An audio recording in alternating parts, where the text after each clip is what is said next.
발표는 인상 깊었던 부분, 역사적 사례가 주는 교훈과 시사점, 마무리 이순으로 이루어지겠습니다.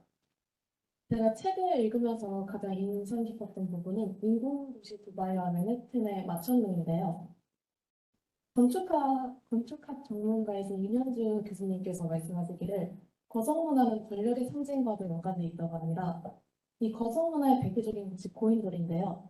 고인돌의 그 구도를 보면은 몸집보다 머리가 더 큰 비효율적인 구조를 가지고 있습니다. 이러한 비효율적인 구조를 지음으로써 내가 이렇게 짓기도 힘든 이런 구축물을 지을 수 있는 힘이 이렇게 남아돈다. 그러니 나는 이만큼 힘이 세다라는 것을 그 사람들에게 알려줄 수 있었던 건데요. 과거에는 이런 식으로 고인돌을 통해 권력을 나타냈다면 현재 이렇게 초고층 건물을 통해 권력을 나타냅니다. 교수님의 그 강의 중 일부를 들고 온 건데요. 역사적으로 봤을 때 소련과 미국이 패권 전쟁을 했었을 당시에 미국은 경쟁적으로 높은 빌딩을 지었습니다.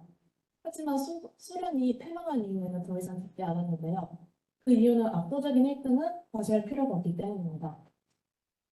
여기서 한 가지 알 수 있는 것은 자신은 곧 결핍을 의미하는 건데요. 그 화려한 외관, 이 견고성 안에는 역설적으로 그 불안함과 열등감이 숨겨져 있다는 것입니다. 하지만 그 당시 50년대, 60년대 당시 미국의 투자자들은 이러한 것을 보지 못하고 아첨로 빌딩이 주는 경고성에만 주목한 나머지 무리하게 투자를 했고 그 결과 실패를 보게 되었습니다. 이 이외에도 조선시대의 이야기, 프랑스, 그리고 일본의 이야기도 많이 인상 깊었는데요. 왜냐하면 경세사적 시각으로 바라보면은 기존의 역사적 시각과는 다른 또 다른 교훈과 시사점을 볼 수 있기 때문이었습니다. 그 교훈과 시사점 중에 하나가 바로 안주에 대한 경계와 비판적 사고의 중요성인데요. 프랑스 기술과 그리고 조선시대 양반 같은 경우는 권력이 주는 안주함에 취해 그 시대가 주는 그런 압박에도 시중일관 만용으로 대응하다 결국에는 몰락하게 되었죠. 그리고 앞서 봤던 미국의 투자자 같은 경우에도 그 맨해튼 건물이 주는 그 견고함에 안주한 나머지 그 실상을 파악하지 못하고 결국 투자에 실패하게 되었습니다. 사람은 본성적으로 태만적이기 때문에 편안함을 운동력으로 살아갑니다. 그리고 편안하고 인식하는 단계에 도달하면은 원동력을 잃고 그대로 자리 잡아 버리는데요. 누군가는 이것이 타고난 것이기 때문에 극복할 수 없다고 싶습니다. 하지만 그것을 거스르는 자가 비로소 대반전을 이룰 수 있다고 역사는 우리에게 계속 말을 해주고 있는데요.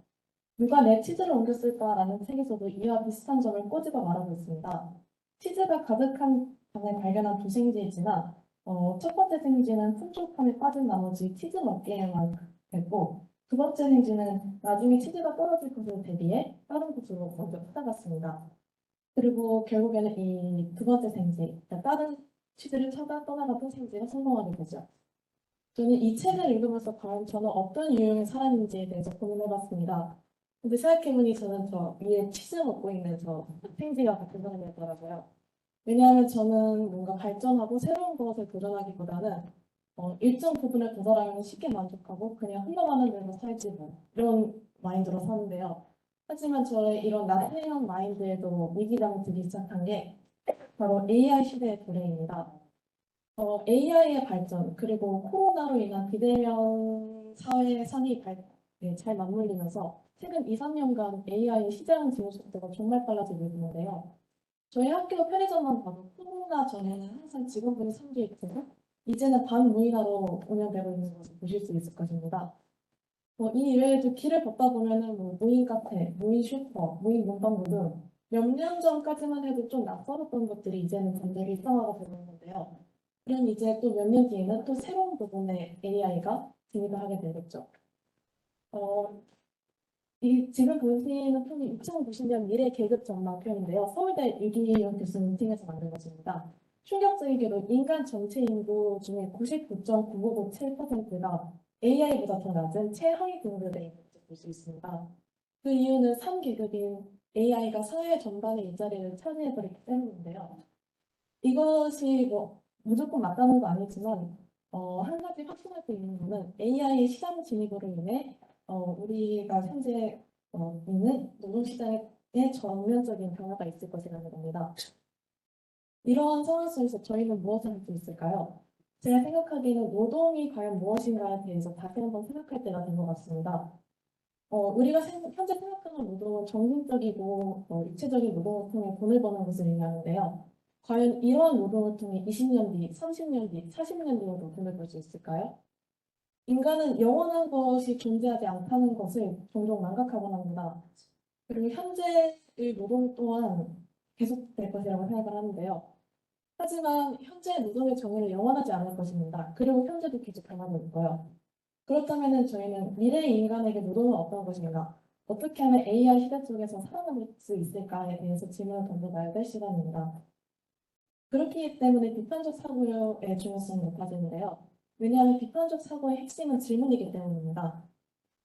이 세상에 당연한 것은 없으며 완전한 것도 없고 영원한 것은 없습니다. 하지만 사람들은 이런 것을 믿고 사는데요. 그렇기 때문에 우리는 늘 의심하며 질문을 해야 됩니다.